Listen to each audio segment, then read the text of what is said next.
부모님이 맞벌이를 하는 탓에 할머니 댁에 맡겨져 생활하고 있는 지혜.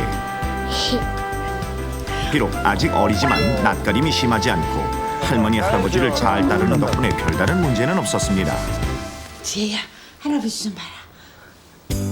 특히 유독 할아버지의 사랑을 듬뿍 받았는데 지혜야, 할아버지한테 가서 꽃좀 무주고 있네. 네. 할아버지. 할아버지 나도 꽃대자 물 줄래요. 아이고 우리 공주님 다 컸네요. 물도 줄 줄 알고. 이렇듯 밝고 명랑한 손녀가 그저 예쁘기만 했습니다. 얘야 할아버지 왔다. 할아버지 일 다녀오셨어요? 그래 할애비가 우리 강아지 주려고 선물을 사왔는데 짜잔. 고민형이다. 그래 여기 있다. 아휴, 고민형이 얼마나 많은데 또 사오셨어? 이쁘니까. 영감도 참. 손녀를 위해서라면 뭐든 사주고 싶은 할아버지. 덕분에 지혜는 또래 친구들보다 훨씬 많은 인형을 가지고 놀 수 있어 행복하기만 한데 이렇듯 그늘없이 밝게 자라주는 지혜가 할머니 할아버지는 대견스럽기만 합니다. 아 배고프다. 그리고 저녁 시간 평소 지혜가 좋아하는 김치찌개를 끓이는 할머니. 왜 이러지? 소금을 넣었는데 왜 이렇게 싱겁지? 어쩐지 간이 맞지 않는 것 같아 소금을 듬뿍 넣고 다시 한번 간을 보는데 그래, 바로 이 맛이야. 드디어 김치찌개가 완성되고 잘 먹겠습니다. 기다렸다는 듯이 맛있게 밥과 찌개를 먹는 지혜. 할머니는 보는 것만으로도 배가 부른데 다만 한 가지. 간지러워. 지혜가 어릴 때부터 아토피 피부염을 앓고 있어서 조금만 건조해도 가려움 때문에 고생한다는 것이 큰 걱정. 따라서 겨울철에는 항상 집안에 가습기를 틀어놓아 지혜 주변이 건조해지지 않도록 특별히 신경을 썼습니다. 그러던 어느 날 이게 무슨 소리야? 영감, 영감, 애 방에서 울음소리 못 들었어? 뭐야 무슨 소리야? 지혜의 방에서 들려오는 울음소리에 깜짝 놀라 잠에서 깬 할머니와 할아버지. 곧바로 달려가 보는데 아니, 지혜야, 영감. 어찌된 영문인지 지혜의 몸 곳곳에 두드러기처럼 붉은 발진이 일어나고 벌겋게 달아오른 심각한 상황. 그리하여 곧장 병원에 다녀왔고 다행히 생명에는 지장이 없었지만 그 후 한참 동안이나 피부과를 다니며 고생해야 했습니다.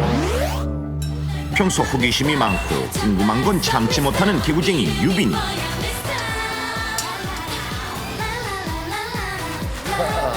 나도 자춘 줄 아는데.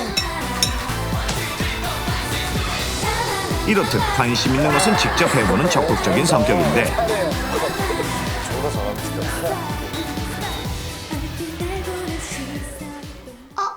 바로 그때 텔레비전 바로 아래에 있던 콘센트의 구멍이 유빈이 눈에 띄었고 제발 안 돼, 제발. 저게 뭐지? 호기심에 젓가락을 들고 그대로 콘센트에 가까이 다가가는 찰나 야, 유빈아! 엄마에게 들켜버린 유빈이. 이게 얼마나 위험한 줄 알아? 엄마가 하지 말라고 몇 번이나 말했어, 어? 미운 4살이란 말이 딱 들어맞을 정도로 요새 부쩍 엄마를 걱정하게 만드는데 엄마가 위험하니까 그렇지. 알았지? 어머, 근데 너 유빈아 또 숨차? 무엇보다 엄마의 가장 큰 걱정은 바로 유빈이에게 나타난 천식 증상. 처음에는 심하지 않았던 증상이 한 달 전 새 아파트로 이사한 후로 급격히 악화되었던 것. 그러던 어느 날 유빈이 때문에 걱정이지 뭐. 이사 오고부터 천식이 더 심해지네. 새집 증후군? 그런가? 하긴 나도 냄새 때문에 머리가 가끔 아프긴 하거든. 유빈이의 천식이 새집 증후군 때문에 더 심해졌을지도 모른다는 생각이 든 엄마. 많이 있어요. 어? 공기정화식물? 이런 것도 있었구나. 오케이. 그때부터 새집 증후군 퇴치를 위해 직접 실행에 옮기는 엄마. 먼저 추운 겨울이지만 자주 문을 열어 환기를 시키고 중요하죠, 한개. 엄마 추워. 환기시키려고 그냥 조금만 참자. 응? 유빈이의 목이 건조해지지 않도록 가습기를 틀어놓는가 하면 유빈아, 엄마 왔다. 엄마 한번 샀다. 또한 공기 정화 식물을 가져다 놓는 것도 잊지 않았습니다. 엄마 왜 이거 갖다 놓는 거야? 이거 우리 유빈이 안 아프게 하려고. 근데 유빈아, 이 하초도 아야 하니까 네가 함부로 꺾으면 안 돼. 알았지? 네, 엄마. 그 후 엄마의 노력 덕분인지 유빈이의 천식 증상은 조금씩 나아지는 듯 보였는데 엄마 돈을 안 들려주고 가만하게 들렸어요. 그러던 어느 날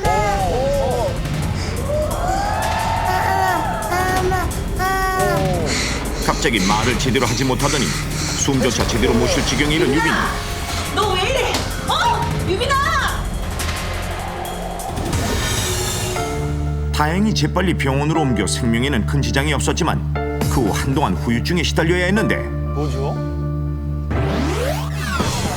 이렇듯 평소 알레르기성 질환을 앓고 있긴 했지만 건강에는 큰 문제가 없었던 지혜와 유빈이가 갑작스레 위험한 지경에 이르게 된 이유는 평소 부모나 어른들이 전혀 예상하지 못하고 간과했던 어떤 가정 내 위험 요소 때문인데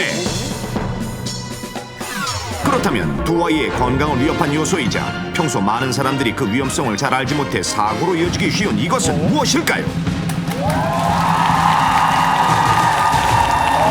문제 어려운데요. 평소에 알레르기성 질환을 앓긴 했지만 크게 건강에 문제가 없었던 두 아이에게 갑자기 병이 발생한 이유는 무엇일까요?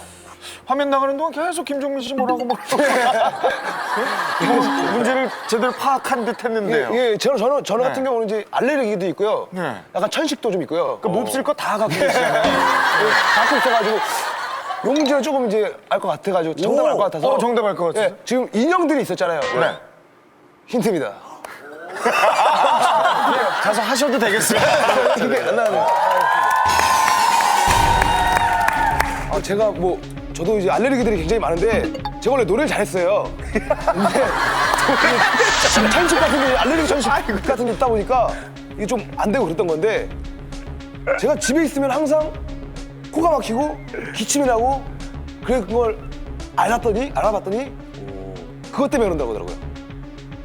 진먼지 진드기. 진먼지 진드기요? 뿌듯해. 이불이나 곰인형이나 이런데 발 몇 개 달려있는 진드기가 있어요. 진짜 못 보셨어요? 보셨을 텐데 보면은 그분들이 가가지고 코나 목으로 들어가서 진드기가 알레르기를 발생시키는 겁니다. 일리 있어, 일리 있어. 그럼요. 일리 있어. 없는 것 같아요. 정답! 진먼지 진드기!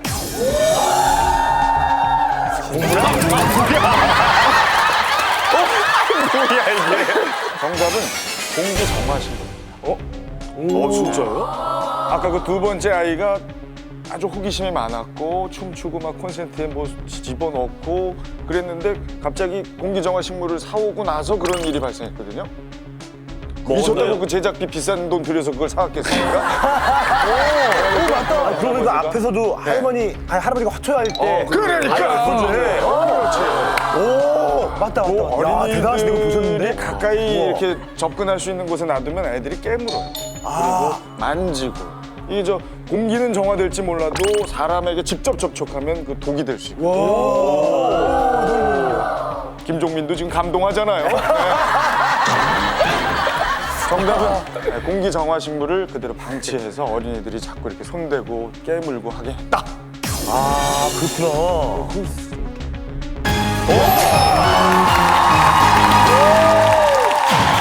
위기 탈출 넘버 원. 정답은 가정에서 관상용이나 공기 정화용으로 기르는 식물 중에 독을 포함하고 있는 것들입니다. 첫 번째 사례인 지혜의 경우 할아버지가 관상용으로 키우던 식물들 중에 잎에 독이 들어있는 헤데라가 포함되어 있었는데 평소 화단을 자주 오가며 반복적으로 헤데라 잎을 만진 탓에 피부 곳곳에 독이 닿았고 심지어 잎을 따서 먹는 바람에 그 독성에 큰 자극을 받아 아토피성 발진에 시달린 것이며, 두 번째 유빈이의 경우 엄마가 새집 증후군으로 천식이 심해진 아들을 위해 공기정화식물인 디펜바키아를 집안에 들여놓은 것인데, 상추다. 하지만 디펜바키아 잎에 독이 들어있다는 사실을 전혀 몰랐고, 평소 자주 먹던 채소와 비슷해 무심코 잎을 뜯어먹은 유빈이가 그 독에 중독된 것입니다. 요즘 각 집집마다 현관에서부터 장식장 위, 또 베란다에 이르기까지 관상용이나 장식용으로 다양한 식물들을 키우는 경우가 많은데, 뿐만 아니라 전자파를 차단해주는 등 여러 장점이 알려지면서 이러한 식물들의 인기는 갈수록 높아지고 있습니다. 특히 일부 식물의 경우 새집 증후군의 원인이 되는 포름알데히드를 흡수하는 등 공기 정화의 효과까지 입증돼 더 많은 사랑을 받고 있는데, 이처럼 보기에도 좋고 건강에도 도움이 되는 식물들, 하지만 일부의 경우 이러한 효능과 함께 그 안에 예상치 못한 독을 가지고 있다는 사실 혹시 알고 계십니까? 때문에 집안에 어린아이가 있는 경우 자칫 중독 사고의 원인이 될 수도 있는데, 그렇다면 가정에서 키우는 관상식물이나 공기정화식물 중에서 독을 가진 식물은 과연 어떤 것일까요? 잘 보셔야 되겠어요. 주위에서 흔히 볼 수 있는 대표적인 5가지를 살펴봤습니다.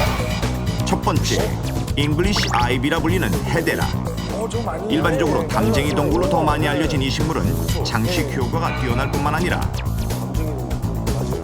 미 항공우주국 나사에서 발표한 50가지 공기정화식물 중 하나로 꼽힐 만큼 탁월한 효과가 있어 실내에서 키우는 대표적인 공기정화식물인데, 하지만 피부 접촉 시 알레르기를 일으킬 수 있고, 잎이나 열매를 많이 먹을 경우 호흡곤란은 물론 혼수 상태에 이를 수도 있다는 것. 또한 줄기가 아래로 자라는 담쟁이 동굴의 특성상 아이들의 호기심을 자극할 수 있어 더욱 주의가 필요합니다. 독성을 가진 관상식물 두 번째는 디펜바키아.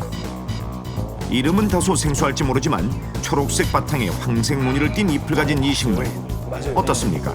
주변에서 자주 보던 식물이죠. 잎이 예쁘잖아요. 하지만 이 잎 속에는 옥살산 칼슘이라는 유독 성분이 들어있어 삼킬 경우 바늘 모양의 결정체가 입술이나 혀, 구강 점막을 찔러 말을 할 수 없게 되고, 후두가 부을 경우 호흡곤란으로 사망에 이를 수도 있는데, 특히 아이의 기도는 성인에 비해 더 작기 때문에 부을 경우 쉽게 막힐 수 있어 더 큰 문제가 될 수도 있는 것입니다. 세 번째는 꽃의 색깔이 아름다운 디기탈리스로.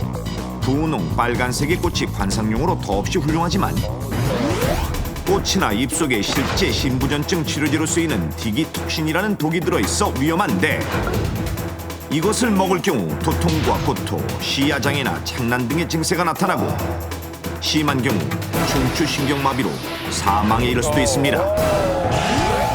네 번째, 역시 형형색색의 꽃이 아름답기로 유명한 란타나. 우리나라에서는 조경수로도 많이 쓰이며 특히 꽃의 색깔이 7번 바뀐다고 해서 칠변화라고도 불리는데, 하지만 식물 전체에 독을 품고 있으며 특히 녹색 열매를 삼켰을 경우 구토나 설사는 물론 순환기 장애를 일으킬 수 있어 위험합니다. 다섯 번째, 관상용은 물론 가로수로도 인기가 높은 혁죽도. 우리나라에선 제주도에서 흔히 볼 수 있는 나무로 실제 제주도 사람들은 혁죽도를 공나무라고도 부르는데, 그것은 바로 줄기나 꽃을 비롯해 뿌리와 씨 등 식물 전체에 독성분을 가지고 있기 때문입니다. 아직 국내에서는 이러한 식물들에 관한 연구가 활발히 이루어지지 않고 있지만 해외에서는 몇 가지 눈에 띄는 연구 결과가 발표되기도 했는데, 실제 미국의 한 과학 저널에 발표된 혁죽도 실험에 관한 연구 결과에 따르면 잎 하나로 성인 1명을 죽일 수 있으며, 또한 또 다른 연구 논문에 따르면 잉글리시 아이비는 알레르기를 일으키는 주요 물질 중 하나인 팔카리노를 가지고 있으며, 란타나의 경우 세계에서 가장 유독한 10가지 식물 중 하나로 양이 란타나에 중독되는 동안 간과 신장에 많은 손상을 입었다는 결과도 있습니다. 자, 그렇다면 사람들은 이처럼 일부 관상식물과 공기정화식물에 독이 들어있다는 사실을 얼마나 알고 있을까요? 넘버원에서 실제 식물을 구입하기 위해 많은 사람들이 찾고 있는 서울의 한 화훼 시장을 찾아가 봤습니다. 아이비입니다. 그 실내에서 그 인테리어로 그 분위기가 괜찮고 그래서 그거 몰라요. 독성 있다 그러니까 깜짝 놀라네요. 아기가 태어나서요. 공기정화 식물 좀 사러 나왔습니다. 아기를 샀는데. 종류는 잘 모르겠는데요. 그런 식물이 있다고 듣긴 했습니다. 그런 얘기는 처음 들어봤는데. 들은 기억은 난 것 같은데 모르겠어요. 확실히 모르겠네요. 여기는 독성 있는 식물이 있는지 모르겠고 아프리카 쪽 뭐 이렇게 그런 데는 이렇듯 인터뷰 결과 많은 사람들이 일부 관상식물이나 공기정화식물에 독이 들어있다는 사실을 잘 모르고 있었는데 그래서 이번엔 거리에 나가봤습니다. 실험은 실제 독이 들어있는 헤데라와 독이 없는 관상식물을 동시에 사람들에게 보여주고 어떤 쪽에 독성이 있는 것처럼 보이는지를 물어본 것인데 놀랍게도 대부분 독이 없는 관상식물을 선택했습니다. 과연 그 이유는 뭘까요? 그냥 무섭게 생겨서 여기서 순하게 생긴 것 같아요. 그냥 무섭게 생겼어요. 이거는 계속 우리가 보던 거고 그래서 이거는 좀 생소한 것 같은데요. 아이비는 집에서 많이 키우는 거라서 독성 있는 거는 잘 모르겠는데. 이거는 공기정화 식물로 유명한 것 같은데 이거는 처음 보네요. 이렇듯 헤데라의 경우 공기정화식물로 잘 알려져 있을 뿐만 아니라 그 모양도 예뻐 위험성을 모르는 경우가 많았는데 따라서 만약 이런 식물을 키우는 가정에 아이가 있다면 자칫 중독사고로 이어질 가능성이 있는 것입니다. 실제 미국에서는 11개월 된 남자아이가 디펜바키아의 독과 동일한 옥살산 칼슘이 들어있는 한 천남성과 식물의 잎을 먹고 중독돼 17일 후 사망한 사례도 있었는데 미국 어린이 안전 캠페인 조사에 따르면 5세 이하 어린이 중독 사고의 원인 중 식물이 차지하는 비율이 무려 10%에 이르는 것으로 나타났습니다. 가정 내에서 관상용이나 공기정화를 목적으로 키우는 식물 가운데 일부는 잎이나 열매, 줄기 등의 독을 가지고 있는 경우가 있습니다. 이러한 독은 접촉하거나 먹지 않는 경우에는 문제가 되지 않지만 자칫 어린아이들이 모르고 삼킬 경우 위험할 수 있으니 아이를 키우는 가정에서는 이러한 사실을 잘 알고 주의를 기울여야 하겠습니다. 그렇다면 이러한 독성식물로 인한 중독사고를 막기 위한 방법은 무엇일까요? 지금부터 넘버원에서 알려드리겠습니다. 첫 번째, 공기정화나 장식을 위해 현재 집에서 기르고 있는 식물의 정확한 명칭과 특징을 잘 알아두고 두 번째, 집안에 아이가 있는 가정이라면 가급적 독성이 있는 식물은 치우는 것이 좋지만 부득이하게 그럴 수 없다면 아이들의 손이 닿지 않는 곳에 올려놓고 기르도록 합니다. 우와 예쁘다. 또한 아이에게 모르는 식물의 잎이나 열매를 함부로 따거나 입에 넣지 않도록 평소 단단히 주의를 주는 것도 좋은 방법. 세 번째, 만약 아이가 독성 식물을 삼켰을 때는 억지로 토하게 하지 말고 물이나 우유를 조금씩 마시게 희석시키도록 하며 네 번째, 독성 식물을 삼킨 후 부드러기가 심하거나 호흡이 가빠지는 등 상태가 좋지 않으면 바로 병원으로 가는 것이 바람직한데 이때 아이가 삼킨 식물을 반드시 가지고 가도록 합니다. 건강을 위해 키우고 있는 식물이 우리 아이의 건강을 위협할 수도 있다는 사실 꼭 기억하십시오.